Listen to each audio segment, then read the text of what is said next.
আল্লাহর নবী বলেন, ইয়া মা'আশারান নিসা তাসাদ্দাকনা ফাইন্নী রাআইতুকুন্না আকতার আহলিন নার। হে মহিলা সম্প্রদায়, সাবধান সাবধান, আমি দেখেছি মেরাজের রজনীতে আমাকে জাহান্নাম দেখানো হয়েছে। আমি দেখলাম জাহান্নামের মধ্যে পুরুষের অনেক অনেক অনেক গুণ বেশি হলো মহিলা। জোরে কর নাউজুবিল্লাহ। আল্লাহর নবীর মেয়ে মা ফাতেমা, আল্লাহর নবীর মেয়ে হযরতে ফাতেমা রাদিয়াল্লাহু তাআলা আনহা ডেকে বলেন, বাবাজি এই মহিলাগুলো কেন জাহান্নামী? লম্বা কথা। আল্লাহর নবী বললেন, তারা বেশি বেশি আল্লাহর নাশুকরিয়া করে আর মানুষকে লানত দেয়। আছে না নাই? এত খায় দায় আরামে থাকে, কিছুইলি কয় তোমার কাছে তোমার সংসার আমি দেখে করলাম। আছে না নাই? আমি দেখে তোমার সংসার করলাম। কে তোর কি আরেকজনের লোকের সংসার করার আউস আছে? শয়তান জানি কোথাকার। আছে না নাই? জোরে বলে। এই কথা যেই মহিলা বলে, ওই মহিলার জন্য আল্লাহর রহমতের ফেরেশতারা লানতের বদদোয়া করে। জোরে বলেন নাউজুবিল্লাহ। এরপরে বলে, তোমার সংসারে আইসা আমি কিছুই পাইলাম না। জোরে বলেন নাউজুবিল্লাহ। এজন্য আমার পর্দার অন্তরে মাকে বলবো, মাগো স্বামীর সাথে কথা বলবেন বিনয়ের সাথে। আল্লাহর পয়গম্বর বলেন, সালাসাতুন, আল্লাহর নবী বলেন, তিন শ্রেণীর মহিলা, সালাসাতুন লা তাসআদুনহুম সালাতুন ওয়া লা তাসআদুনহুম হাসানা। তিন শ্রেণীর মহিলার নামাজ রোজা দোয়া কবুল হয় না, কোনো আমল কবুল হয় না। আসসাকিতু আলাইহা ওয়া যাওজুহা, ওই মহিলা, যেই মহিলা তার স্বামীর সাথে খারাপ আচরণ করে, মাঝে মাঝে খোঁচা দিয়া কথা কয় আর মাঝে মাঝে কয়, বেশি কথা কইরা আমার বাপ ভাইরে ডাইক্কা ঠ্যাঙ্গির নলাটা পিড়ে ভাঙ্গা দিব। আছে না নাই? আমরা কালকে মা বোনেরা ভালো এগুলো বলে না। আছে না নাই? জোরে বলে। এরকম বলা যাবে না, এরকম বলা যাবে না। আমার মা বোনেরা, দাইয়ুস মহিলার 4 নম্বর স্বভাব হল, ওই মহিলা দাইয়ুস, যেই মহিলা খুব জোর জোর আওয়াজে ধমক ধমক মারিয়া ডাব ডাব দিয়া কথা কয়। আছে না নাই? এমন কথা রে আল্লাহ, চিল্লায় ফাল্লায় আল্লাহ জাল্লাহ। আছে না নাই? কি আছে না? চিল্লাইয়া ফাল্লাইয়া আল্লাইয়া জাল্লায়। পুরুষ বেড়ার তো একটু লজ্জা আছে, হে চুপ করে থাকে। আরে আমার বৌদি সর্বনাশ, কত ফারা ফারে, এমন মহিলা আছে না নাই? এগুলোর স্বভাব দাইয়ুস। দাইয়ুস মহিলাদের 5 নম্বর 6 নম্বর স্বভাব হলো তারা নাচ গানের মধ্যে বেশি লিপ্ত থাকবে। আল্লাহ তাআলা সূরাতুল লোকমানের মধ্যে বলেন, ওয়া মিনান নাসি মান ইয়াশতারি লাগাওয়াল হাদিসি লিয়ুদিল্লা আন সাবিলিল্লাহি বিগাইরি ইলম ওয়া ইয়াত্তাখিযহা হুজুয়া উলাইকা লাহুম আযাবুম মুহিন। লম্বা কথা। যারা আল্লাহর বিধি বিধান হুকুম আহকাম বাদ দিয়া অবান্তর নাচ গান বাজনা, এরপরে বিভিন্ন সিনেমা সিরিয়াল অনুষ্ঠানের মধ্যে ব্যস্ত থাকে, আল্লাহ তাআলা বলেন এদের জন্য রয়েছে লজ্জাজনক কঠিন শাস্তি। জোরে কর নাউজুবিল্লাহ। আহারে একটি সময় আমাদের দাদি মা নানু বাড়ির পাশ দিয়ে যে গেলে কোরআন শরীফের শব্দ শোনা যাইত। এখন যদি কোনো বাড়ির পাশ দিয়ে যাওয়া হয়, বাড়ি থেকে গানের শব্দ আসে আর ধুমধাম ধুমধাম, মানে ওই সিনেমা দেখে এর ভিতরে ফাইট হয়। আছে না নাই? জোরে বলেন। এগুলো শুনতে পাওয়া যায়। কোরআন তেলাওয়াত আর নাই। এজন্য আমাদের ছোট্ট ছোট্ট ছেলেরা গান গায়, ও পিয়া তুমি কি ঠাডা পরে মরছো, কথা কন না কেন? এই পোলাপান এখন আর কোরআন শরীফ পড়ে না, এই পোলাপান এখন আর সূরা কেরাত পারে না, এই পোলাপান নবীদের নামের ইতিহাস জানে না। এর মূল কারণ হলো এই মা, এরা হইল এই সন্তানগুলোকে বখাটে বানায় দিছে। কথা বলেন ঠিক না? এতটুকু ছোট্ট ছোট্ট পোলা, আরে মিয়া যা কিচ্ছু বুঝি নাই বিয়া শাদির আগে, হেয়াও সব বোঝে। আছে না নাই? জোরে বলেন। এই যে মোবাইল ফোনের মধ্যে এই যে ওয়াজ হইতেছে না, আপনারা যদি বিশ্বাস না করেন গিয়া দেখেন, পোলাপান বইয়া বইয়া মোবাইলের মধ্যে লিপ্ত। আছে না নেই? জোরে বলেন। নষ্ট করলো। এজন্য আমার মাকে বলবো, মা গো সন্তানগুলো ভালো বানানোর জন্য মা হইল একটা মেশিন। মা কি, জোরে বলেন? মেশিন বোঝেননি? মেশিন বোঝেন? এই যে ধরেন মোবাইলটা, এই যে যেমন স্টাইল হয়েছে মোবাইলের কাভারটা, যদি বলি কাভার গো তুমি এমন কেমনে হইলা, এই কাভারের জবান থাকতো বলতো হুজুর আমি ছিলাম একটু প্লাস্টিক, আমি এমন হয়েছি, আমাকে আগুনের মধ্যে দিয়ে গলাইছে, একটা পানি বানাইছে, এরপরে একটা মেশিনের ভিতরে ঢুকানো হয়েছে। এই মেশিনটা যেমন ছিল ঢাইস, আমি কাভারটা হয়ে গেছি তেমন। ঠিক না ঠিক? জোরে বলেন। ঠিক একটা মা যেমন চরিত্রবান হয়, ওই মায়ের চরিত্র অনুযায়ী সন্তানটা গড়ে ওঠে, অমন চরিত্র হয়ে যায়। কথা বলেন ঠিক না ঠিক? আমার ভাইয়েরা, আব্দুল খাজা কি বলে কুতুবউদ্দিন কাকি রহমাতুল্লাহ আলাইহি ছোট্ট মানুষ পড়তে দিলেন মাদ্রাসায়। ওস্তাদ হলো খাজা মাইনুদ্দিন চিশতি রহমাতুল্লাহ আলাইহি। বলেন কুতুবউদ্দিন রে কিছু কি পড়তে জানো? বলে হ্যাঁ পড়ো। এবার কুতুবউদ্দিন রহমাতুল্লাহ আলাইহি এক বসায় পবিত্র কোরআনের সূরা ফাতিহা পড়লেন, বাকারা পড়লেন, এবার আল ইমরান পড়লেন, সূরা নিসা পড়লেন, সূরা মায়েদা পড়লেন, এভাবে সূরা আরাফ পড়লেন, আনফাল পড়লেন। পড়তে পড়তে পড়তে পড়তে পবিত্র কোরআনের 15 পারা এক বসায় পইরা শুনায় দিলেন। জোরে কোন সুবহানাল্লাহ। মাত্র 4 বছর বয়স। কয় বছর বয়স? এ কুতুবউদ্দিন, তোমার মা বলল তুমি পড়তে পারো না, এত সুন্দর তেলাওয়াত তুমি কোথায় শিখলে? এবার কুতুবউদ্দিনের মা পরের দিন মাদ্রাসায় গেল। মতন খাজা মাইনুদ্দিন চিশতি রহমাতুল্লাহ আলাইহি বললেন, কোকো কুতুবউদ্দিনের মা আপনি না বললেন আপনার সন্তান পড়তে পারে না, কিন্তু এত সুন্দর তেলাওয়াত আপনার সন্তান কোথা থেকে শিখলো? বলে কি খবর? বলে আপনার সন্তান তো পবিত্র কোরআনের 15 পারা হাফেজ। এবার কুতুবউদ্দিনের মা বললেন, আমিও পবিত্র কোরআনের 30-15 পারা হাফেজ হয়েছে, এরপরে আমার বিবাহ হয়েছে কুতুবউদ্দিনের বাবার সাথে, এরপরে সামনে আর মুখস্থ করা সম্ভব হয় নাই, কিন্তু এই 15 পারা আমি এত বেশি বেশি পড়তাম আমি যেন না ভুলি। এবার কুতুবউদ্দিনের মা বলতেছে, আমি রাতের বেলা ঘুমানোর সময় কুতুবউদ্দিনকে কোরআন শরীফ পড়াইতাম, রাতের বেলা আমি কোরআন শরীফ পড়াইতাম, খাওয়ানোর সময় কোরআন শরীফ পড়তাম। আমার কুতুবউদ্দিন তা শুনে শুনে মুখস্থ করেছে। সুবহানাল্লাহ। আর আমরা আমার ভোলাগো কার্টুন সাইডে হেয়ে ভাত খাওয়ার লাগে। কথা কন না কেন? ও কার্টুন দেখবে তো ভাত খাইবে, কার্টুন দেখবে না ও ভাত খাইবে না।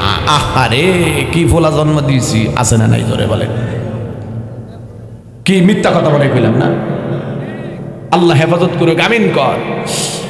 আমার ভাইয়ের, আমার বন্ধুরা, দায়ুস মহিলাদের 10টা স্বভাব, এর মধ্যে একটা স্বভাব হলো মহিলাগুলো গীবতকারী হবে, মিথ্যা বেশি বলবে, চুগলখড়ি বেশি করবে। আছে না নাই?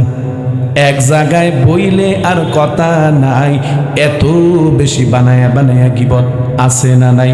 আর ভাইয়েরা, বিশ্বনবী মুহাম্মদুর রাসূলুল্লাহ সাল্লাল্লাহু আলাইহি সাল্লাম যখন মক্কা থেকে হিজরত করে মদিনাতে গেলেন, স্বাভাবিকভাবে মুসলমানদের মধ্যেও দেখবেন মুসলমান 2 প্রকারের হয়ে থাকে। এক প্রকার হলো খাঁটি মুসলমান, আরেক প্রকার হলো মুসলমান কিন্তু নামে মুসলমান। আছে না নেই? জোরে কর। ঠিক নবমুসলিমদের মধ্যেও 2টা শ্রেণী হয়ে গেল। এক শ্রেণীর ঈমান খুব মজবুত, আরেক শ্রেণীর নবমুসলিম মুসলমান হয়েছে ঠিক, কিন্তু আবু বকর রাদিয়াল্লাহু তাআলা আনহু, উমর রাদিয়াল্লাহু তাআলা আনহু, খাব্বাব রাদিয়াল্লাহু তাআলা আনহু, ওসমান, আলী বা এইরকম যে সাহাবীরা, তাদের মতো ঈমান তাদের এরকম মজবুত নয়। কেমন যেন ঈমানটা একটু দুর্বল। এই দুর্বল ঈমানদার লোকগুলো মক্কার কিছু ইহুদি কাফেরদের সাথে মিশে গেল, আর তাদের ধ্যান ধারণা অনুযায়ী কিছু কাজ করতে শুরু করলো। আল্লাহর নবী লক্ষ্য করলেন মুসলমানদের মধ্যে কিছু সংখ্যক মুসলমানদের মধ্যে ঝগড়া শুরু হয়ে গেল। কিছু মুসলমান নেশার মধ্যে আসক্ত হয়ে গেল, কিছু মুসলমান বিভিন্ন রকমের উল্টা পাল্টা চলা শুরু করে দিল। এর মধ্যে প্রধানত যে বিষয়টা লক্ষ্য করা গেল সেটা হলো এই কিছু মুসলমান মদের আসক্ত হয়ে গেল, নেশার মধ্যে জড়িয়ে গেল। এরপরে কিছু মুসলমান বাজির মধ্যে, জুয়ার মধ্যে লিপ্ত হয়ে গেল। কিছু মুসলমান ভাগ্য নির্ধারণী তীর নিক্ষেপ করে বাজি ধরে, যেমন মনে করেন বর্তমানে দেখবেন আইপিএল খেলা হয়, বিপিএল খেলা হয়। এই যে গতকালকে শেষ হইল খেলা, পত্রিকার মাধ্যমে জানলাম আমার ভাইয়ারা। তো এই খেলাকে কেন্দ্র করে অনেক যুবক দেখবেন বাজি ধরে, এই ওভারে কারা জিতবে কারা হারবে। চিটাগাং না বরিশাল, মনে হয় এমন ভাবে খেলা দেখে বরিশালের প্লেয়ার গুলো ওর আপন দুলাভাই, ঠিক না বেঠিক জোরে কর। এমন ভাবে শত্রুতা পোষণ করে, মনে হয় চিটাগাংয়ের প্লেয়ার গুলো ওর বাপদাদা 14 গোষ্ঠীর শত্রু, আছে না নাই? আবার চিটাগাংয়ের প্লেয়ার গুলো মনে হয় এর আপন খালাতো ভাই, আর বরিশালের প্লেয়ার গুলো মনে হয় এর জাত শত্রু, আছে না নাই? কি যে অবস্থা, আছে না নাই? এইগুলা নিয়ে যুবক বাজি ধরে। এক ওভারে আউট না ছক্কা, কয় আউট, আর একজনে কয় না ছক্কা, 10, 20, 25 রান ধরবাজি। আল্লাহ তাআলা আজ থেকে প্রায় 1400 আপনার 1500 বছর পূর্বে জানায়া দিলেন, এই সকল বাজি ধরা খেলা নিয়ে এগুলো হলো শয়তানের আমল, হারাম। আমার ভাইয়েরা, বিশ্বনবী লক্ষ্য করলেন মক্কার মদিনার মধ্যে কিছু মানুষ নেশাযুক্ত হয়ে, মানুষ আতাল পাতাল কথা কয়, নেশা যখন হয় মানুষ অনেক কিছুই মনে রাখতে পারে না। স্ত্রী গিয়ে কয়, মা তুমি আমাকে ভাত দাও, জোরে কর নাউজুবিল্লাহ। নেশা করছে, তার খাম্বা একটা দাঁড়ায় আছে, কয় তুই কি সরবি নাকি তোরে ঘুষি দিয়া কাট করে ফেলাই দিবি। দিছে ঘুষি, আঙ্গুলগুলা ভাঙ্গা গেছে গা, নেশাযুক্ত। এদিক দিয়ে জুয়া খেলতে গিয়ে কি ঝগড়া, নিজের স্ত্রীর কানেরটা চুরি কইরা জুয়া খেলে। 1 মাস পর্যন্ত দেখবেন সমাজের মধ্যে কিছু মানুষ আছে রমজানের রোজা রাখে, এরপরে ঈদের দিন ঈদের নামাজটা পড়ছে, মাগার টুপিটা মাথায়ও আছে, বাস যার তলা চলে গেছে জুয়া খেলতে। এমন মুসলমান মনে হয় এই 24 রশিতে একজনও নাই, আছে নিজরে বলেন, আওয়াজ দেন। আবার কিছু সংখ্যক মুসলমান এমন আছে যে তারা ওই কাফেরদের মতন তাদের মূর্তি পূজার মধ্যে লিপ্ত হয়ে গেল। আজও আমাদের সমাজের মধ্যে কিছু মুসলমান এমন আছে না নাই? কবরের সামনে গিয়ে মাথায় নত করে দেয়, এরপরে পীরের পায়ে গিয়ে সেজদা করে। বলেন এমন মুসলমান আছে না নাই? আহা, এই আপনারা বলেন, এই পৃথিবীর মধ্যে বিশ্বনবী মুহাম্মদুর রাসূলুল্লাহ সাল্লাল্লাহু আলাইহি সাল্লামের চাইতে উত্তম কোন মানুষ এই পৃথিবীর মধ্যে আসবে? বলেন আসবে? অনেক ভাইয়েরা হজে গিয়েছেন, বলেন আল্লাহর নবীর সামনে, কবরের সামনে কোন মানুষ কি মাথাটা নত করে? জোরে বলেন করে? ইয়াল্লাহ হজ হারাম, কি এই কথাগুলো বলে না? অথচ আপনি মুসলমান কবরে সেজদা করেন, মাজারে গিয়ে সেজদা করেন, পীরের পায়ে উপরে গিয়ে সেজদা করেন। আমার আল্লাহ তাআলা জানিয়ে দিলেন আমালিশ শাইতান, এই কাজগুলো হলো শয়তানের আমল। তো রাসূল সাল্লাল্লাহু আলাইহি সাল্লাম যখন মদিনায় গেলেন, যাওয়ার পরে এই পরিস্থিতিগুলো দেখলেন। আল্লাহ রাসূল সাল্লাল্লাহু আলাইহি সাল্লাম এই জিনিসগুলো নিয়ে যখন বুঝান, তখন কিছু সংখ্যক মুসলমান আমাদের সমাজের মধ্যে আছে না নাই? হুজুর হে গান গাইব আমনেরা তো জলে কা, আছে না নাই? হে মাজার করবো আমনেরা তো জলে কা, কেন জলে জানেন? কারণ ওই মানুষকে আমরা মনে প্রাণে ভালোবাসি। সে আজকে এই কুফরি, এই শিরকের মাধ্যমে জাহান্নামে যাচ্ছে। ওরে জাহান্নামে থেকে বাঁচানো ইমানদারদের দায়িত্ব, এই দায়িত্ব কর্তব্য মাঝে মাঝে পালন করতে হয় অপারেশন করে, ঠিক না বেঠিক জোরে বলে? যখন একটা মানুষের হাতের মধ্যে ফোড়া হয়, তখন ফোড়াটারে যখন টিপ দিয়া গলাইতে হয়, অপারেশন করতে হয়, তখন কি খুব মজা লাগে না? একটু ব্যথা ব্যথা লাগে। ওর ফোড়াটা গলাইতেছে ডাক্তার একটু ব্যথা দিয়া, ওর ভালোর জন্য না ওর খারাপের জন্য? আওয়াজ দেন, আরো জোরে বলেন কিসের জন্য? আজকে বাংলাদেশ না গোটা বিশ্বের মধ্যে যেখানে মাজার পূজা সেরাক শুরু হয়েছে, ছোট্ট ছোট্ট একটু দানা পানি থেকে আজকে বীজটা এত বেশি বিপণে নিচে চলে গেছে। সেখানে জিনা হয়, মদপান হয়, জুয়া হয়, ফিরানের মতন মানুষ খুঁজে পাওয়া যায় না, ঠিক না বেঠিক জোরে বলে? এজন্য ওলামায়ে কেরাম এই সকল ভণ্ডামি ফাজলামি কোনো জায়গায় দেখলে তাকে প্রথম গিয়ে হাতে ধরে, পায়ে ধরে, বুঝায় বাবা তুমি এইগুলো কইরো না, আর আমরাও বুঝি এর পিছনে রয়েছে হলো কিছু ধান্দাপনা, অন্য কিছু না। কথা বলেন ঠিক না বেটে? আল্লাহ আমাদেরকে বুঝদুক, আমিন কর। আমার মুসলমান ভাইয়ারা, আল্লাহর নবী লক্ষ্য করলেন মুসলমানের মধ্যে দ্বন্দ্ব বেজে গেল। কিসের কারণে? জুয়ার কারণে। কিসের কারণে? মদে পান করার কারণে। কিসের কারণে? ভাগ্য নির্ধারণের করার কারণে।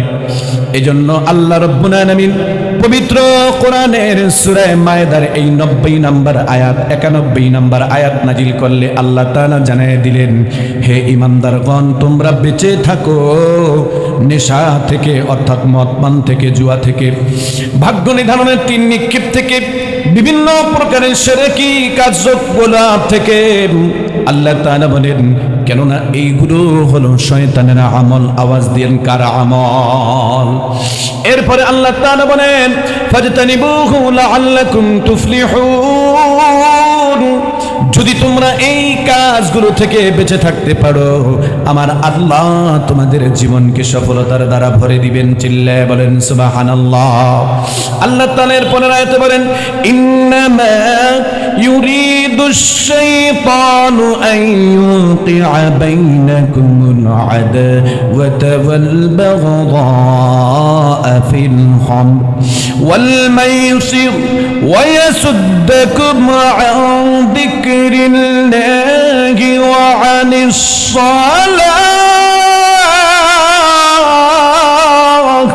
ফাহাল আনতুম মুনতাহুন।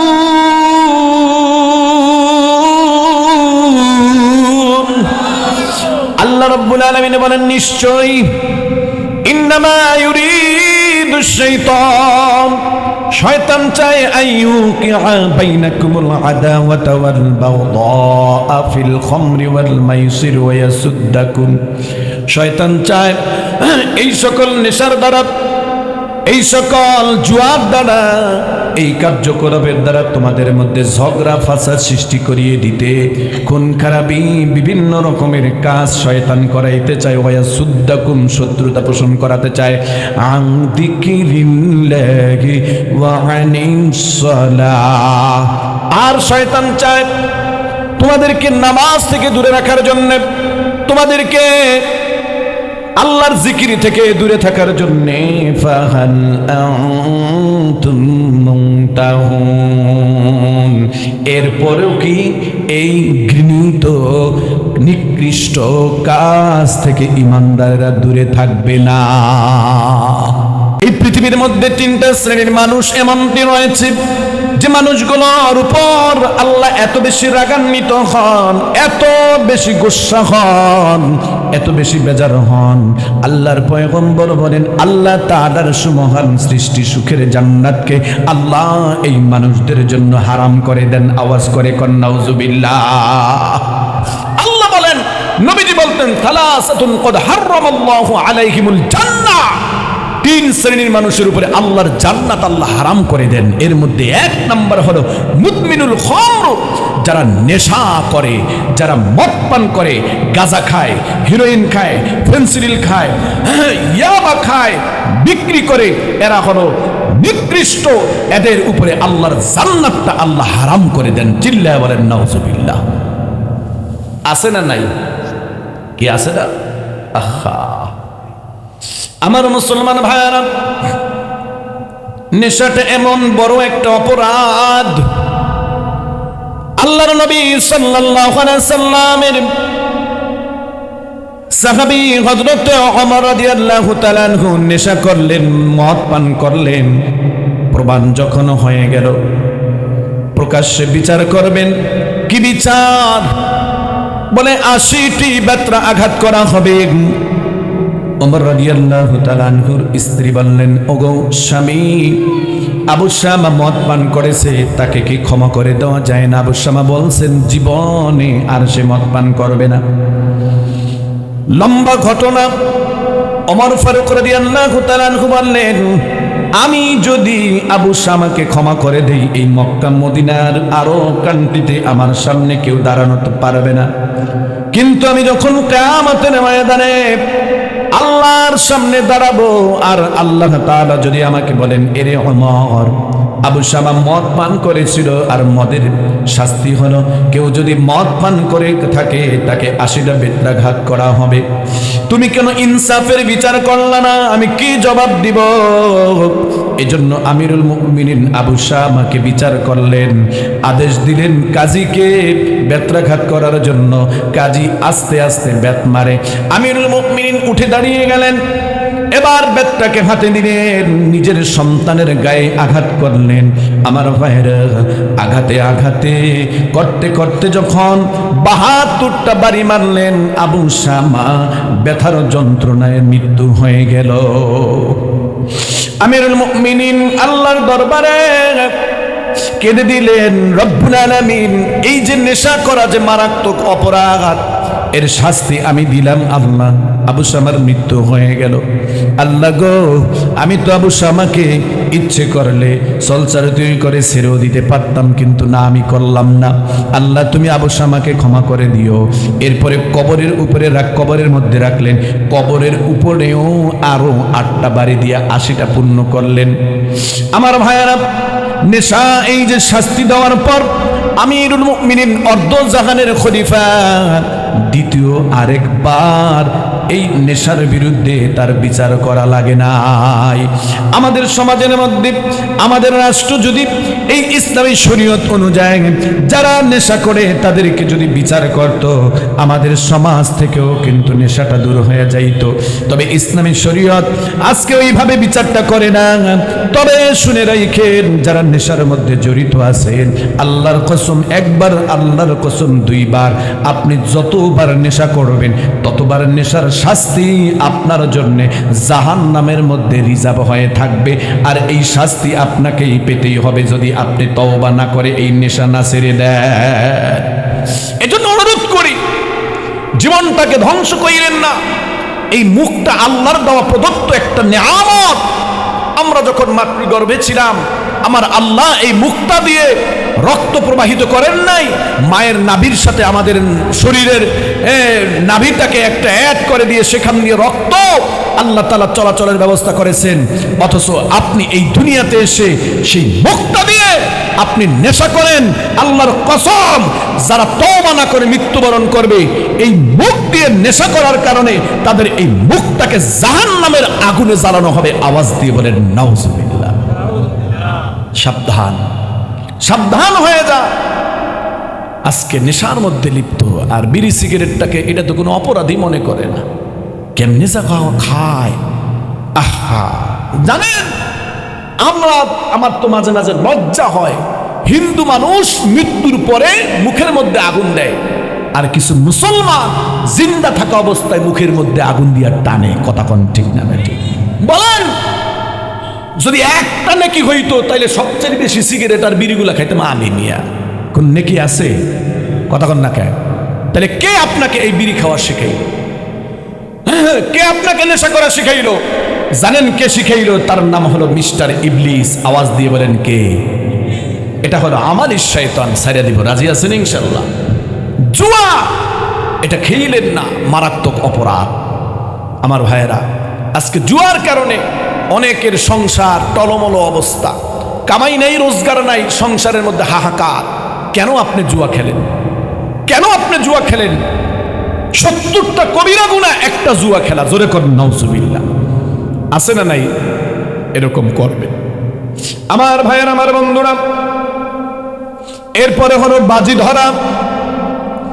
বাজি যারা যুবক ধরেছ, জুয়া যারা খেলেছ, আল্লাহর দরবারে খাটিয়ে দিলে তওবা না করে যদি মৃত্যুর বিছানায় শোয় যুবক, আল্লাহর কসম, প্রত্যেকটা বাজি আর জুয়া ধরার কারণে তোমাকে কমপক্ষে 70,000 বছর জাহান্নামের আগুনে জ্বলতে হবে। আওয়াজ দিয়ে বলেন নাউজুবিল্লাহ।